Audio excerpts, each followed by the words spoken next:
नमस्कार, 9 बजे 9 रिपोर्टर आप देख रहे हैं। आपके साथ मैं हूं चारुल शर्मा। दिन भर की 9 बड़ी खबरों पर हर अपडेट हम आप तक पहुंचाएंगे। साथ ही ग्राउंड जीरो से हमारे सहयोगी भी हमारे साथ जुड़ेंगे, जो कि हर अपडेट आप तक पहुंचाएंगे। एक बड़ी खबर इस बीच, आज कांग्रेस वर्किंग कमेटी की अहम बैठक है। कांग्रेस अध्यक्ष मल्लिकार्जुन खड़गे की अध्यक्षता में बैठक। सोनिया गांधी और राहुल गांधी इस बैठक में शामिल होंगे और लोकसभा चुनाव को लेकर इसमें रणनीति बनाई जाएगी।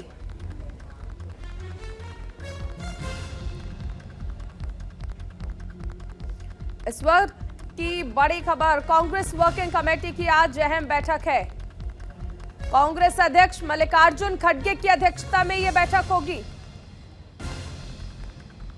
चेयरपर्सन सोनिया गांधी, पूर्व अध्यक्ष और मौजूदा सांसद राहुल गांधी इस बैठक में मौजूद रहेंगे।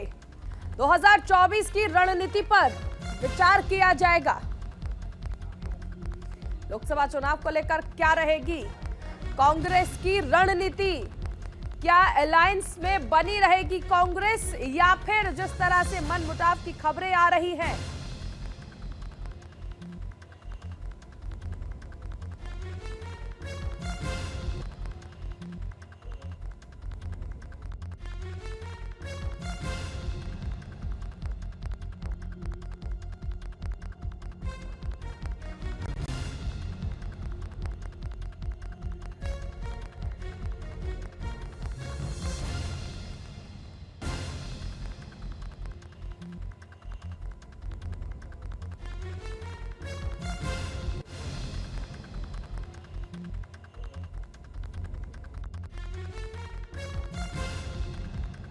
तो आज कांग्रेस वर्किंग कमेटी की बैठक है।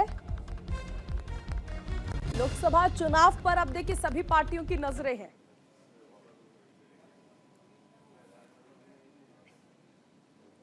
सोनिया गांधी, राहुल गांधी इस बैठक में शामिल रहेंगे और चुनावी रणनीति पर मंथन किया जाएगा।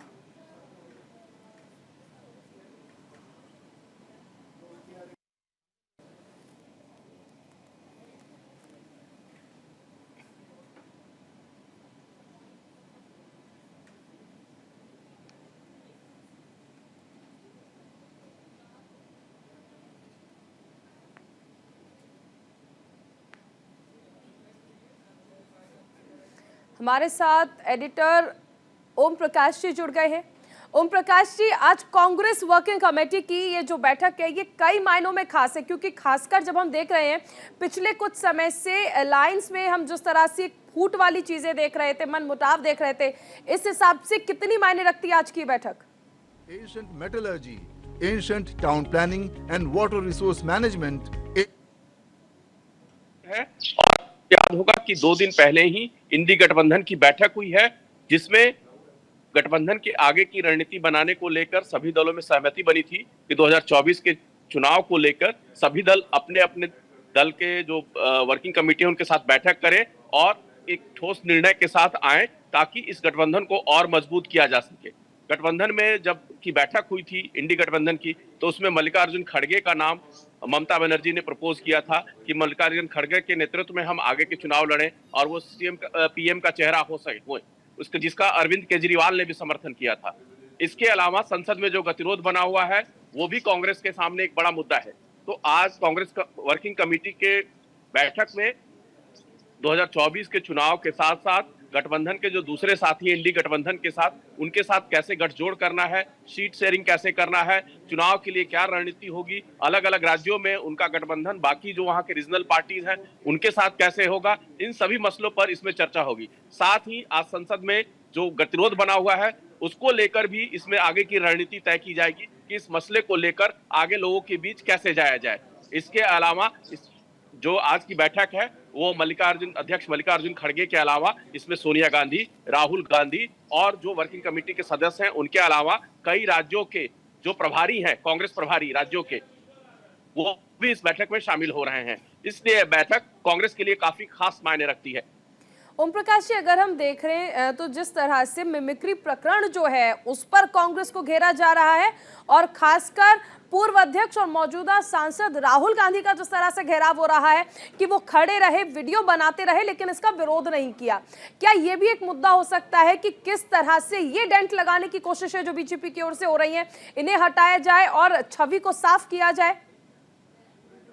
देखिए, कल मल्लिकार्जुन खड़गे ने इस बात को लेकर जब पत्रकारों से बातचीत हो रही थी और पत्रकारों ने जब सवाल पूछा राहुल गांधी को लेकर मिमिक्री वाले इशू पे कि उन्होंने इस वीडियो को क्यों बनाया जब उपराष्ट्रपति का को लेकर मिमिक्री हो रही थी, तो उस पर मल्लिकार्जुन ने कहा कि ये लोकतांत्रिक प्रक्रिया है और इसमें जो कुछ भी हुआ वो एक मजाक की तरह लिया जाना चाहिए था, न कि इसको इतना जातीय मुद्दा बना दिया जाए। उन्होंने ये भी कहा कि जो बीजेपी है इसको जाट या दूसरी जातियों से जोड़कर इसे बड़ा मुद्दा बना रही है, जबकि एक सामान्य बात थी। ये सांसद जो विरोध प्रदर्शन कर रहे थे उसमें एक सामान्य सी घटना की तरह उन्होंने कहा कि एक डेमोक्रेटिक प्रक्रिया का एक अंग है, ये हिस्सा है, ये इस तरह की चीज करना, डेमोक्रेसी में इस तरह की चीजें होती हैं और इसे तूल नहीं देना चाहिए। लेकिन वहीं बीजेपी जो है इस मामले को हल्के में नहीं ले रहे, इस मामले को लगातार इस मामले को लेकर वो अपना विरोध जता रही है और अलग अलग मंचों पे इसे उठा रही है। बिल्कुल ओम प्रकाश जी, आप हमारे साथ बने रहें, आगे आपसे हम कुछ और अहम जानकारियां लेंगे। चलिए आगे बढ़ते हैं। सांसदों के निलंबन पर सियासी हंगामा चल रहा है। इंडिया गठबंधन के सांसद आज पैदल मार्च करेंगे। संसद भवन से लेकर विजय चौक तक ये मार्च रहेगा।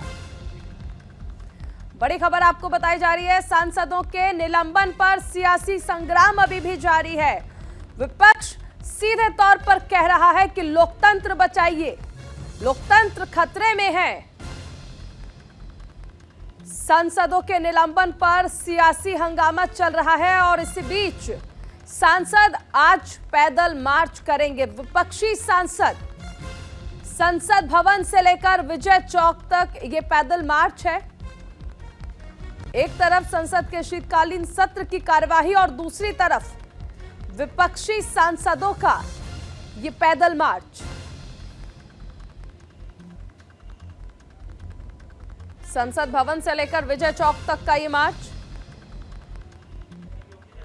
दरअसल लोकसभा और राज्यसभा से जिस तरह से विपक्ष के सांसदों को निलंबित किया गया, हमारे साथ हमारे संपादक ओम प्रकाश जी बने हुए हैं। ओम प्रकाश जी, जिस तरह से हम देखिए कि एक के बाद एक लोकसभा और राज्यसभा से विपक्ष के सांसदों को निलंबित किया गया, विरोध के तौर पर आज पैदल मार्च किया जा रहा है। अभी तक 143, कल 2 और सांसदों को निलंबित कर दिया गया। तो अब सांसदों से निलंबन सांसदों की संख्या जो हो गई है, संसद भवन से निलंबित सांसदों की संख्या जो आ गई है राज्यसभा और लोकसभा मिला के 143 हो गई है। और जो गतिरोध बना हुआ है 13 तारीख से सत्ता पक्ष और विपक्ष के बीच में, वो टूटने के आसार नहीं है। अब सदन के मात्र 2 दिन बचा है, आज और कल सदन का आखिरी दिन है इस सत्र का। और उसके बाद जो विपक्षी दल हैं वो अपनी बात को लेकर अड़े हुए हैं। उनका कहना है कि इस मामले को लेकर संसद की सुरक्षा में जो सेंध में हुई है उसको लेकर गृह मंत्री जो है सदन में आकर जवाब दें, और जब तक वो गृह मंत्री और प्रधानमंत्री इस मामले पर अपनी बात नहीं कहते हैं तब तक उनका विरोध प्रदर्शन जारी रहेगा। और आज की घटना के बाद, आज के कार्यक्रम के बारे में मैं बताऊं, सभी विपक्षी सांसद, इंडी गठबंधन के जो सांसद हैं वो सभी अभी थोड़ी देर बाद मल्लिकार्जुन खड़गे का संसद भवन में जो कार्यालय है वहां पे सब एकत्रित होंगे और वहां से इकट्ठा होकर सब लोग विजय चौक तक मार्च करेंगे। इसके अलावा कुछ सांसद जो है जंतर मंतर जाकर भी अपना विरोध प्रदर्शन करेंगे। तो चारुल, आपको बता दें कि मुझे नहीं लगता कि अगले 2 दिनों में, आज और कल में, इस मसले का कोई समाधान निकलने वाला है। सांसद जो है वो लोकतांत्रिक मूल्यों का हवाला देकर विपक्षी सांसद इस मामले को तूल दे रहे हैं। उनका कहना है कि हमारे जो लोकतांत्रिक अधिकार है, हमारे जो संसदीय अधिकार है, उनका हनन किया जा रहा है। सत्ता पक्ष जिस तरह से विपक्षी सांसदों के साथ व्यवहार कर रहा है वो लोकतंत्र की मर्यादा में ठीक नहीं है। वहीं सत्ता पक्ष का कहना है कि सांसद जिस तरह से सदन में व्यवहार कर रहे हैं वो लोकतांत्रिक प्रक्रिया के, वो संसदीय प्रक्रिया के खिलाफ। इसलिए मुझे नहीं लगता कि जिस तरह से सत्ता पक्ष और विपक्ष जो है अपनी अपनी बातों को लेकर अड़े हुए हैं, बीच का कोई समाधान निकलता दिख रहा है। चारू प्रकाश जी, कि जिस तरह से, क्योंकि आप संपादक रहे हैं और आप सदन की कार्यवाही को बेहतर तरीके से समझते हैं, ये वो मौका होता है जब सांसद चाहे विपक्ष के हों चाहे किसी भी पार्टी के हों, वो जनता की आवाज उठा सकते हैं, लेकिन इस मौके को सिर्फ और सिर्फ हंगामे में व्यर्थ कर दिया जाता है। इसे किस तरह से देखा जाए और जनता पर इसका जो प्रभाव होता है, उनकी जो उम्मीदें होती हैं, जब वो पूरी नहीं होती हैं तो इन्हें किस तरह से देखा जाए? अब लोकसभा चुनाव में 2024 के चुनाव में कुछ महीने ही बच गए और ये चुनाव के पहले कह लीजिए एक और बजट सत्र का सत्र बचा हुआ है। इसके बाद जो है शीतकालीन सत्र के बाद बजट सत्र है फरवरी में, जनवरी के लास्ट और फरवरी में जो होता है। उसके पहले विपक्ष जो है किसी भी बड़े प्लेटफॉर्म से के मौके को चूकना नहीं चाहता है। जनता के बीच वो ऐसे मुद्दों को लेकर जाना चाहता है, लोकतंत्र की गला घोटने जैसे और लोकतांत्रिक प्रक्रिया लोगों के जो है जो अधिकार है उनका हनन, इस तरह के मुद्दों को लेकर, बेरोजगारी और इन सब मुद्दों को लेकर वो लगातार सवाल उठा रहे हैं और इसीलिए जो ये इन्हें मौका मिला है। ओम प्रकाश जी, आपको रोकना चाहूंगी, एक छोटा सा कमेंट में एक चीज और समझना चाहूंगी कि जब बात एक्सपर्ट से की जाती है, इस तरह विपक्ष जब प्रदर्शन करता है तो कई बार लोग ये कहते हैं कि आधे से ज्यादा मुद्दा तो इसलिए हो जाता है क्योंकि मीडिया कवरेज देता है और इन लोगों को चमकने का मौका मिलता है, राजनीति का मौका मिलता है। अगर इस तरह की कवरेजेस पर विराम लगा दिया जाए या फिर इस पर विचार किया जाए तो नहीं लगता कि सदन की कार्यवाही जो है वो सुचारू रूप से चल सकती है? देखिए, ये मामला कई बार आया है, संसद में भी इस मामले को लेकर कई बार चर्चा हुई है कि क्या जो सदन में जो विरोध का जो अवसर होता है या जब प्रदर्शन होता है सदन के अंदर या मेल में आकर जब सांसद विरोध प्रदर्शन करते हैं तो उसे बंद कर दिया जाए, उस समय संसद की कार्रवाई ना दिखाई जाए। लेकिन आप देखती होंगी कि आप जब सदन की कार्रवाई देखती होंगी, चाहे लोकसभा हो या राज्यसभा हो, जब भी इस तरह की तख्तियां या विरोध प्रदर्शन सदन के अंदर होता है तो वो नहीं टेलीकास्ट होता है। इसके बावजूद संसद इस प्लेटफॉर्म को नहीं छोड़ते हैं। सांसद जैसे ही सदन की कार्रवाई स्थगित होती है उनके विरोध प्रदर्शन के बाद, तो वो सदन के बाहर आकर गांधी जी की मूर्ति के पास या फिर सदन के गेट के बाहर धरने पे बैठ जाते हैं और वहां अपना विरोध प्रदर्शन करते हैं, जहां बाकी मीडिया के सभी साथी होते हैं जिनका उनमें कवरेज मिलता है। तो उनका कहना है कि अगर आप हमें सदन में नहीं बोलने देंगे तो हम सदन के बाहर बोलने देंगे। सदन में क्या होता है कि एक नियम होता है, एक तय होता है, उस तय प्रक्रिया के तहत ही अलग अलग मुद्दों पे चर्चा होती है। ऐसा नहीं कि कभी भी कोई किसी भी मसले को उठाकर आप सदन में चर्चा कर लेंगे। तो सरकार का हमेशा ये कहना आता है कि नियमों के तहत चर्चा कीजिए, आप पहले उसका नोटिस दीजिए, नोटिस देने के बाद बिजनेस एडवाइजरी काउंसिल में उस पर तय होता है, समय से तय होता है सांसदों की ये चर्चा किस नियम के तहत कब होगी। लेकिन सांसद जो है, विपक्षी सांसद तैयार नहीं होते हैं इसके लिए और वो कहते हैं कि हमें तुरंत इस पर चर्चा करनी है, प्रधानमंत्री जवाब दें, गृह मंत्री जवाब दें। बिल्कुल, एक प्रक्रिया है जिसके तहत चलना जरूरी है। शुक्रिया ओम प्रकाश जी हमारे साथ जुड़ने के लिए। आगे बढ़ते एक बड़ी खबर, लखनऊ में बीजेपी की बड़ी बैठक है। राष्ट्रीय महामंत्री सुनील बंसल इस बैठक में मौजूद रहेंगे। पार्टी नेताओं के साथ चुनावी रणनीति पर मंथन किया जाना है। लोकसभा चुनाव सहित कई मुद्दों पर रणनीति बनेगी। लखनऊ में भारतीय जनता पार्टी की एक बड़ी बैठक है। राष्ट्रीय महामंत्री सुनील बंसल इस बैठक में मौजूद रहेंगे। पार्टी नेताओं के साथ चुनावी रणनीति पर मंथन किया जाना है। लोकसभा चुनाव सहित कई मुद्दों पर रणनीति बनेगी।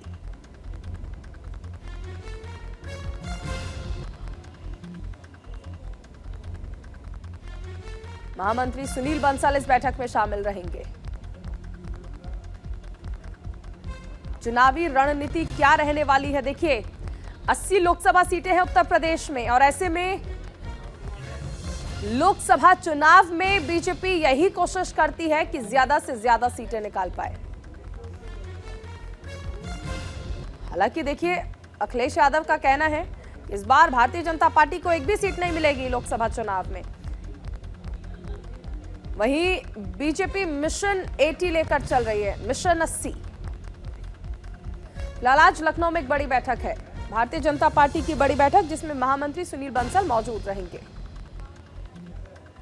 विवेक तिवारी हमारे साथ जुड़ गए हैं। विवेक, आज बीजेपी की बड़ी बैठक।